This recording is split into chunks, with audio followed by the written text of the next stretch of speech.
জানো, একবার না আমি মা বাড়িতে ছিলাম, সেই সময় না আমার মামার ছেলে কন্টিনিউ 4-5 ঘন্টা ধরে পাবজি খেলে যাচ্ছিল। তো সেটা দেখে আমার মামি না রেগে মেগে গিয়ে ওকে না ভীষণ মার মেরে ওর হাত থেকে ফোনটা কেড়ে নিয়ে ওকে বললো তুই চুপচাপ পড়তে বস।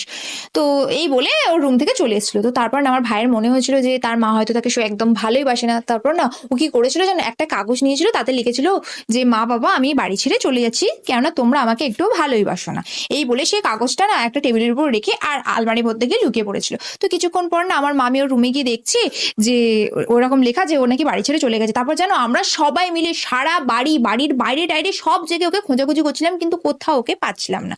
আর ও না আলমারির ভিতর থেকে সব কিছু দেখে মজা নিচ্ছিল। তারপর না কিছুক্ষণ পর আমার মামি না খুব কান্নাকাটি করছিল, যেহেতু নিজের ছেলে বাড়ি ছেড়ে চলে গেছে, অবশ্যই কষ্ট তো হবে না। তো কিছুক্ষণ পর না ও আর কি আলমারি থেকে বেরিয়ে গিয়ে ছুটতে গিয়ে আমার মামিকে জড়িয়ে ধরেছিল। তো তারপরে আমার মামি ওকে এমন মার মেরেছিল, এমন মার মেরেছিল না কি বলবো।